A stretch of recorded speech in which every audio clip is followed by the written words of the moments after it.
Marcus Reed was 37 years old, tall with tired shoulders and a calm face that looked older than his age. He lived in a small two-bedroom apartment above a bakery on the east side of the city. Every morning before sunrise, the smell of bread floated through his window and mixed with the sound of buses starting their routes. Marcus woke up at 5, not because he wanted to, but because life demanded it. He was a single father to his 8-year-old daughter, Lila, ever since her mother passed away 3 years earlier after a long illness. Marcus worked as a hospital maintenance technician, the kind of job most people didn't notice until something broke. He fixed lights, repaired doors, checked oxygen outlets, and made sure the building kept breathing the way it should.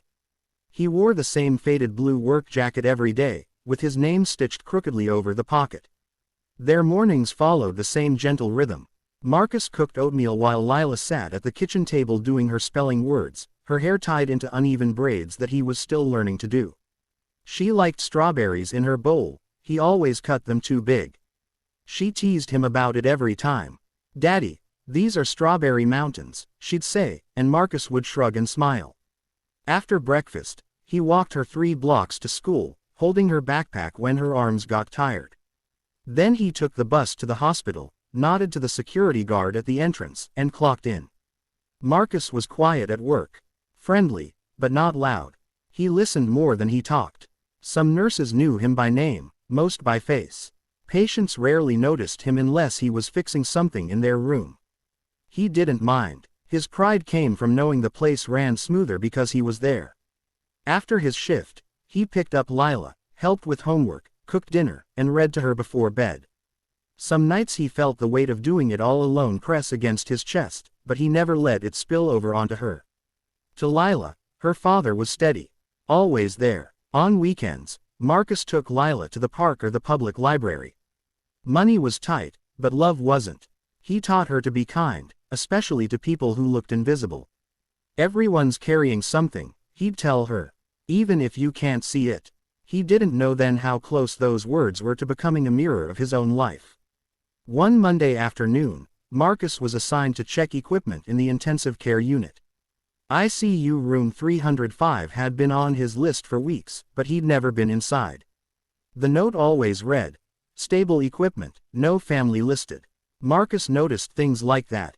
Patterns. Room 305 belonged to a patient named Samuel Turner, age 69, admitted after a severe stroke. What stood out wasn't the condition, but the emptiness. Other ICU rooms had flowers, cards taped to walls, family members waiting quietly in chairs. Room 305 always had the lights dimmed and a single chair pushed against the wall, unused. Marcus felt something tug at him each time he passed the door. He didn't know why. Maybe it reminded him of how empty life could feel if you weren't careful. One afternoon, while tightening a loose panel near the nurse's station, he overheard 2 nurses talking. "Room 305 still no visitors?" One asked. "None. Not once," the other replied. "Social services tried. No contacts." That night, Marcus couldn't sleep. Lila was already snoring softly, clutching her favorite book. Marcus lay awake thinking about the quiet man behind that door. He wasn't supposed to get involved. Hospital rules were clear, but something about knowing a person existed without anyone noticing bothered him deeply. He remembered how alone he'd felt the first year after his wife died, how neighbors slowly stopped checking in. If not for Lila, he might have faded into that same silence. The struggle wasn't dramatic or loud. It was internal. Marcus argued with himself for days. "You're just a maintenance guy. It's not your place." But another voice answered, "It's always someone's place to be kind." He worried about crossing boundaries, about doing the wrong thing. But the thought of Samuel lying there day after day without a single familiar voice felt heavier than any rulebook. On Thursday afternoon, Marcus finished his rounds early. His tools were packed. The hallway was quiet, washed in pale light. He stood outside ICU room 305, heart beating harder than it should have. He raised his hand, hesitated, then knocked softly. There was no answer, but he opened the door just enough to peek inside. Samuel Turner lay still, machines humming gently around him. His hair was gray, his face lined, eyes half closed. Marcus cleared his throat. Hello, sir. I'm Marcus. I work here." Just checking the equipment. He stepped inside, checked the monitor cables carefully, making sure everything was secure. When he finished, he didn't leave right away. He pulled the unused chair closer to the bed and sat. "You probably don't know I'm here," Marcus said quietly. "But I figured, no one should be alone all the time." He talked about small things. The weather, the bakery downstairs from his apartment, his daughter's habit of asking 1,000 questions a day. He didn't expect a response. He just talked. Before leaving, he adjusted the blanket slightly so it covered Samuel's shoulder better. The next day, he came back. And the next, always after his shift, 5 minutes, 10 at most. He brought nothing but his voice. Nurses noticed but didn't stop him. Something about the way Marcus behaved made it clear he wasn't there for himself. One afternoon, as Marcus spoke about Lila learning to ride a bike, Samuel's fingers twitched. Marcus froze. "Did you hear that?" he whispered, leaning closer.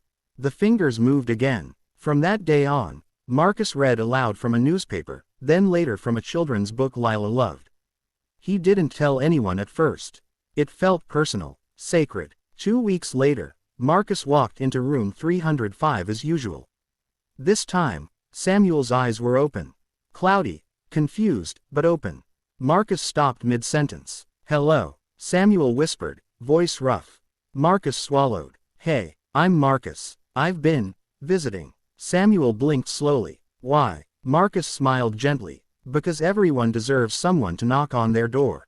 Tears welled in Samuel's eyes, but he didn't cry. He simply squeezed Marcus's hand weakly. Nurses rushed in later, surprised by the improvement. Recovery wouldn't be easy, but that moment changed everything. Samuel began responding more. Physical therapy followed. Social workers dug deeper and found fragments of his past. An estranged sister, a former life as a school janitor who'd always stayed late to help kids clean up art projects. When Samuel was finally moved out of ICU, Marcus brought Lila to meet him. She held his hand and said, "My dad says you're important." Samuel smiled wider than he had in years. Months later, Samuel was discharged into assisted living. Marcus visited on weekends with Lila. They brought homemade soup, drawings, stories. Samuel slowly regained speech, then laughter. The sister they found began visiting too. Life didn't suddenly become perfect. Marcus still worked long hours. Samuel still had hard days. But something lasting had been built. A connection that proved loneliness wasn't permanent. One afternoon, Samuel looked at Marcus and said, "You didn't just knock on a door. You opened a life." Marcus shook his head. "No, I just listened. This story isn't about heroes or miracles. It's about ordinary people choosing not to walk past closed doors. Kindness doesn't need permission. It doesn't need applause. Sometimes, it's just a quiet knock, a chair pulled close, and a voice saying, 'You're not alone.'" The lesson is simple but powerful. Pay attention. The world is full of room 305s, places where people wait without being seen. You don't have to fix everything. You just have to show up. Because presence, given freely, can change lives in ways no one ever expects.